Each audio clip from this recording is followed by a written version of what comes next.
17 Magazines by Vera Sheffer and Sahana Patel.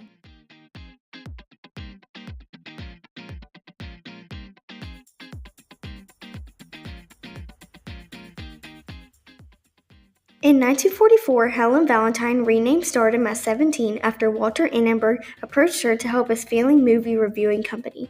The magazine originated in New York City, but it affected the whole United States.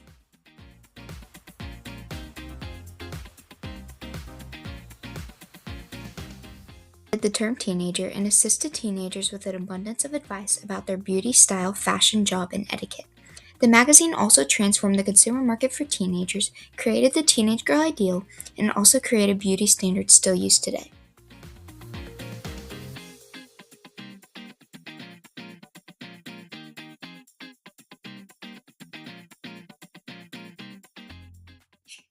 Walter Annenberg was an American businessman, philanthropist, and investor. He owned the company Stardom, which soon changed to 17. Because of 17, society acknowledged teenagers as a specific demographic and helped teenage girls become less confused about their identity. Finally, the gap was filled between being an adult and a child.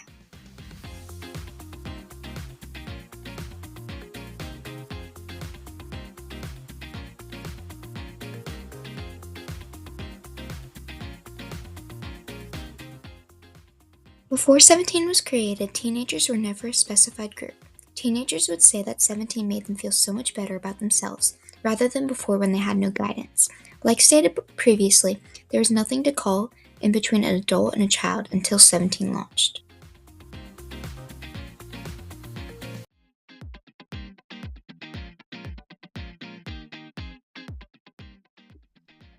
Before 17 was created, teenagers were never a specified group. Teenagers would say that 17 made them feel so much better about themselves rather than before when they had no guidance. Like stated previously, there was nothing to call someone in between an adult and a child until 17 launched.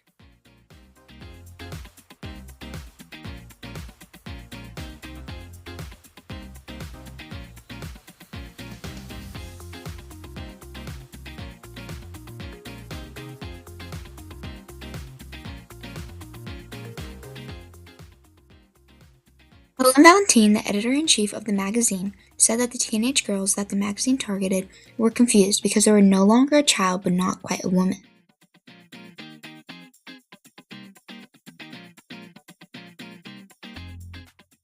Seventeen's original goal was for the magazine to be based on economics and politics, but that soon shifted to more articles about beauty, relationships, and fashion.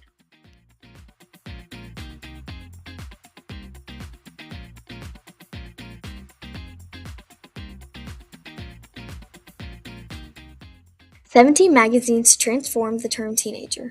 The magazine gave advice ranging from the perfect lipstick shade to how to improve your self-confidence. The magazine also proved that the term teenager was a profitable consumer group.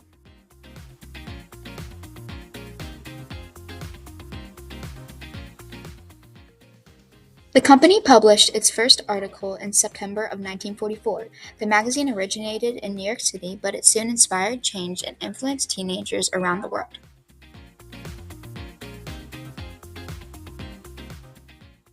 As 17 started publishing more content, they started adjusting their articles based on their readers' preferences. The magazine also began representing what they called real girls on their covers to promote relatability to their customers.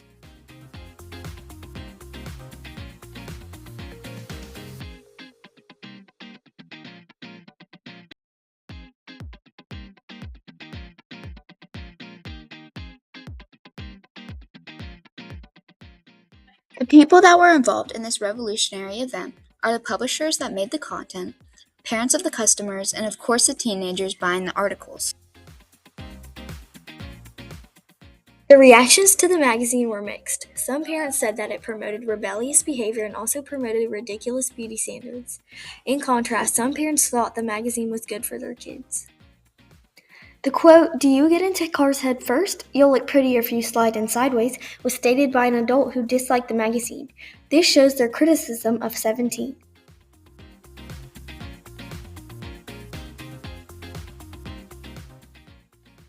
Walter Annenberg had said that he wanted the magazine to be one that American parents actively wanted their daughters to read.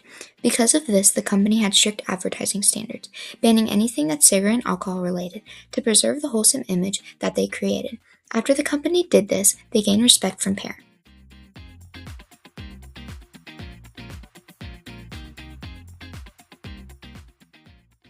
More specifically, the advertising market made stricter standards on ads that produced alcohol, cigarettes, and more rebellious behavior. Later, after the magazine was published, the company shifted its focus from maintaining the wholesome image to a focus on appearance, relationships, and romance.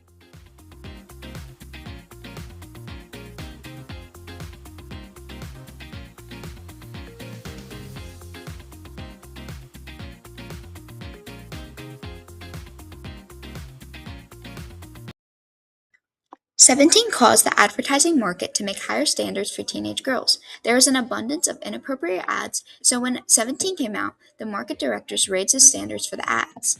Advertisers saw that Seventeen produced a wholesome image and it bypassed all of the inappropriate advertisements. What is a girl worth $11,690,499 when 1,738 advertisers spend just as much money in 4 years to sell her their product and their name in the magazine she reads? Was stated by 17. This shows how the magazine was very popular with advertisers.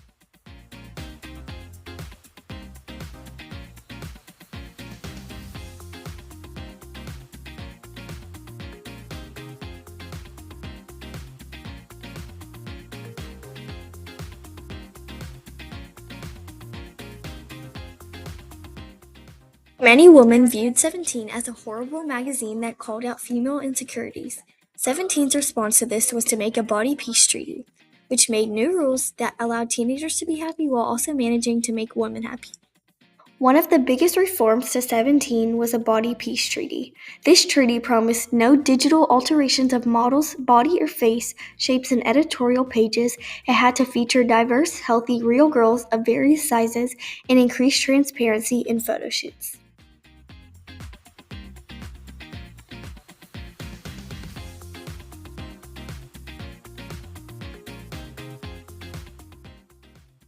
17 majorly impacted teenagers' lives. 17 increased teens' self-confidence and independence while also providing them with useful information to guide them throughout their life. The magazine changed the consumer market for the better by revising the whole teen demographic with 17's wholesome image. Molly Ringwald said, "The cover I was really excited about was 17 magazines. To me, it was much bigger than Time. 17 was where I wanted to be." This shows that 17 had a great impact on Molly Ringwald, and Molly Ringwald is just one of the many that loved 17.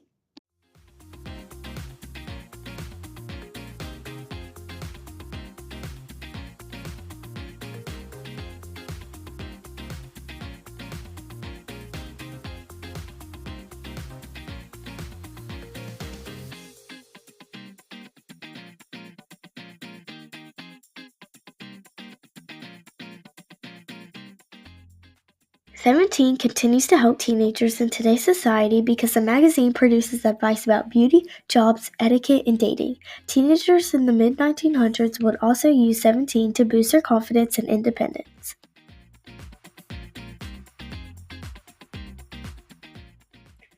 Seventeen magazines is still evident in many apps and companies today. Popular apps like TikTok, Snapchat, and Instagram were influenced by 17. The magazine impacted these apps by creating the teen demographic that is shown in these apps, while also creating beauty standards that are represented in this app. Helen Valentine renamed Stardom as 17, which then was one of the most successful and popular teen magazines. 17 created the teenage girl ideal, made a teen demographic, and produced an abundance of advice to guide teenagers throughout their life. The end.